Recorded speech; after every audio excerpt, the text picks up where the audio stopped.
नमस्कार। आज हम एक बहुत ही दिलचस्प सवाल पर बात करने वाले हैं। वो ये कि जब कोई जुर्म करके कोई संपत्ति बनाता है तो उस संपत्ति का आखिर होता क्या है। भारतीय नागरिक सुरक्षा संहिता यानी बीएनएसएस में इसके बारे में सब कुछ बताया गया है। तो चलिए आज अपराध की कमाई के इसी कानूनी सफर को स्टेप बाय स्टेप समझते हैं। तो सवाल बहुत सीधा सा है ना। कि भाई जो प्रॉपर्टी क्राइम से कमाई गई है उसका क्या होगा। क्या वो अपराधी के पास ही रहेगी या फिर कानून उसे अपने कब्जे में ले लेगा। ये एक ऐसा सवाल है जो न सिर्फ कानून की किताबों के लिए जरूरी है बल्कि हमारे समाज के लिए भी बहुत मायने रखता है। और इसी सवाल का जवाब हमें मिलता है बीएनएसएस के सेक्शन 116 से लेकर 120 में। ये सेक्शंस एक पूरा का पूरा प्रोसेस बताते हैं, उस प्रॉपर्टी का पता लगाने से लेकर उसे आखिर में सरकार के पास लाने तक का।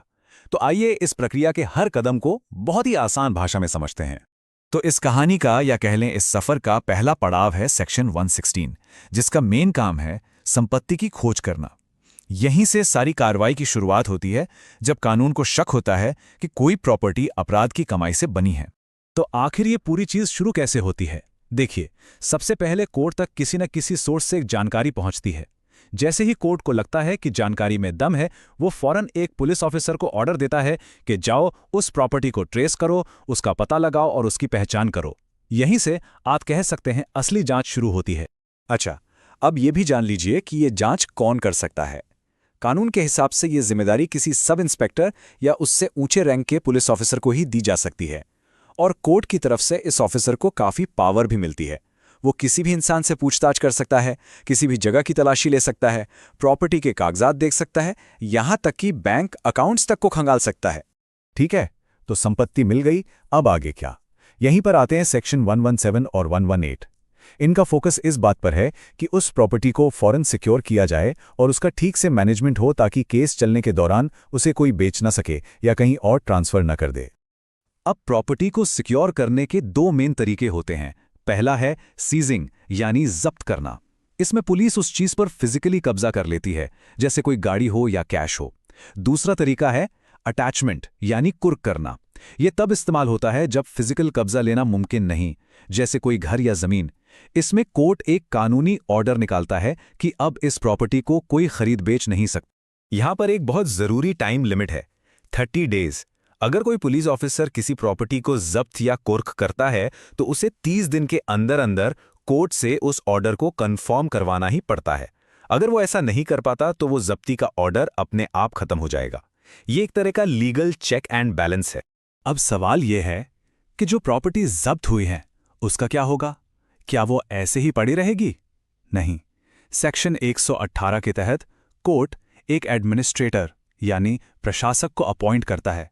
ये अक्सर डिस्ट्रिक्ट मजिस्ट्रेट होते हैं, जिनका काम होता है केस के दौरान उस प्रॉपर्टी की देखभाल करना, ताकि उसकी वैल्यू कम ना हो। चलिए अब इस कहानी के अगले पड़ाव पर चलते हैं, जो है सेक्शन 119। ये सेक्शन बहुत जरूरी है क्योंकि यहीं पर उस इंसान को अपनी बात कहने का पहला मौका मिलता है जिसकी प्रॉपर्टी जब्त हुई है। इसके लिए उसे एक कारण बताओ नोटिस या शो कॉज नोटिस भेजा जाता है। इस नोटिस में उस व्यक्ति से सीधी सीधी बात पूछी जाती है, ये बताओ कि ये प्रॉपर्टी कहां से आई, इसकी कमाई का सोर्स क्या है, इसके सबूत दो, और ये भी समझाओ कि तुम्हारी इस प्रॉपर्टी को हम अपराध की कमाई क्यों न माने। और इस सब का जवाब देने के लिए उसे 30 दिन का वक्त दिया जाता है। और देखिए कानून बनाने वाले कितने होशियार हैं। अगर वो प्रॉपर्टी किसी और के नाम पर रखी गई है, मतलब किसी रिश्तेदार या दोस्त के नाम पर, तो ये नोटिस उस व्यक्ति को भी भेजा जाएगा। इससे ये पक्का हो जाता है कि कोई भी अपनी काली कमाई को किसी और के नाम पर छिपा नहीं सकता। और अब हम पहुंच गए हैं इस सफर के आखिरी और सबसे अहम मोड़ पर, सेक्शन 120। यहां पर कोर्ट सारी दलीलें और सबूतों को देखने सुनने के बाद अपना फाइनल फैसला सुनाता है। कोर्ट कोई भी फैसला यूं ही नहीं लेता, एक पूरी प्रक्रिया है। सबसे पहले कोर्ट नोटिस के जवाब को अच्छे से पढ़ता है, फिर पुलिस ने जो भी सबूत इकट्ठे किए हैं उनको देखता है, और सबसे जरूरी बात, उस व्यक्ति को अपनी बात रखने का पूरा मौका दिया जाता है। इन सब के बाद ही कोर्ट अपना अंतिम निर्णय रिकॉर्ड करता है। लेकिन सोचिए, अगर कोई नोटिस को नजरअंदाज कर दे या 30 दिन में जवाब न दे तो क्या केस रुक जाएगा? बिल्कुल नहीं। ऐसी सिचुएशन में कोर्ट एक्स पार्टी फैसला सुना सकता है। एक्स पार्टी का मतलब है एक तरफा, यानी कोर्ट के सामने जो भी सबूत मौजूद हैं वो उसी के आधार पर अपना फैसला दे देगा। दो फाइनल फैसले के दो ही नतीजे हो सकते हैं। पहला, अगर कोर्ट को लगता है कि प्रॉपर्टी वाकई अपराध की कमाई है तो उसे फोरफीट कर लिया जाएगा, यानी वो केंद्र सरकार की हो जाएगी। और दूसरा, अगर यह साबित हो जाता है कि प्रॉपर्टी लीगल है तो उसे तुरंत जब्ती से आजाद कर दिया जाएगा। और एक मजेदार बात, अगर जब्त की गई प्रॉपर्टी किसी कंपनी के शेयर्स हैं तो सरकार उन शेयर्स की नई मालिक बन जाती है। जब कोई प्रॉपर्टी सरकार जब्त करती है तो वो फ्री फ्रॉम ऑल इनकम्बरेंसेस हो जाती है।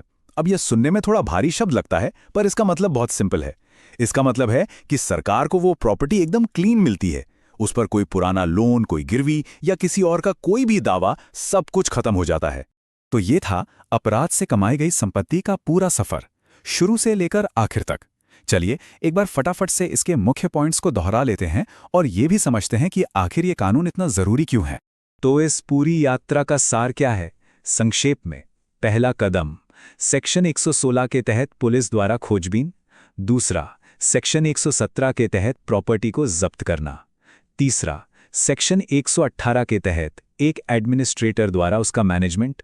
चौथा, सेक्शन 119 के तहत नोटिस देना। और पांचवा और आखिरी कदम, सेक्शन 120 के तहत कोर्ट का अंतिम फैसला और जब्ती।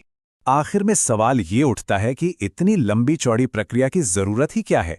जवाब सीधा है, ये कानून इस एक लाइन पर टिका है कि क्राइम डज नॉट पे, यानी अपराध से कोई फायदा नहीं होना चाहिए। जब अपराधियों से उनकी काली कमाई छीन ली जाती है तो अपराध करने की सबसे बड़ी वजह ही खत्म हो जाती है।